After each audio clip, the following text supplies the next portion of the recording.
نحمدہ ونصلی ونسلم علی رسولہ الکریم، اما بعد۔ خواتین اجتماع میں کیسے شریک ہو سکتی ہیں؟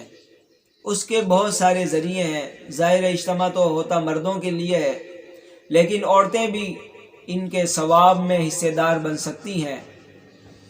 اس کی صورت یہ ہو کہ اپنے گھر میں سے اپنے مردوں کو تیار کریں، اپنے شوہروں کو تیار کریں، اپنے بالغ بیٹوں کو تیار کریں اور اپنے والد کو تیار کر کے ان کو اجتماع میں بھیجیں، ان کو اللہ کے راستے میں بھیجیں۔ اور اسی طرح یہ صورت بھی ہو سکتی ہے کہ 3-4 روزے رکھ کر دعا مانگے کہ اللہ تعالیٰ اس اجتماع کے مقصد کو پورا فرمائے۔ جتنی جماعتیں نکل رہی ہیں، اللہ تعالیٰ ان کو دین کی اشاعت کی توفیق عطا فرمائے۔ جتنے لوگ اللہ کے راستے میں نکلنے والے ہیں، اللہ تعالیٰ ان کے لیے ساری رکاوٹوں کو ختم فرمائے۔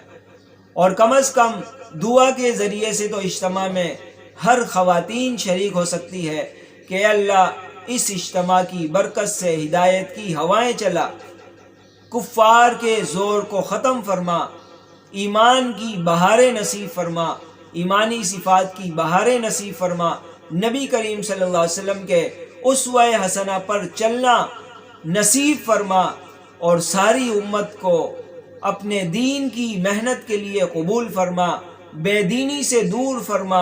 اور جتنے لوگ اجتماع میں شریک ہو رہے ہیں اور اجتماع میں شریک ہونے کے بعد تیرے راستے میں نکلیں گے، سب کی جان، مال، عزت، آبرو کی حفاظت فرما، سب کے گھروں کی حفاظت فرما، اور ان کے راستے میں نکلنے کے لیے جو رکاوٹیں ہیں ان رکاوٹوں کو ختم فرما، اور اس کی برکت سے ہماری نسلوں کو آباد فرما۔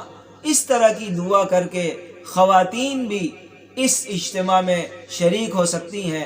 اللہ تعالی ہم سب کو اجتماع میں شرکت کی توفیق نصیب فرمائے اور ہماری شرکت کو قبول فرمائے۔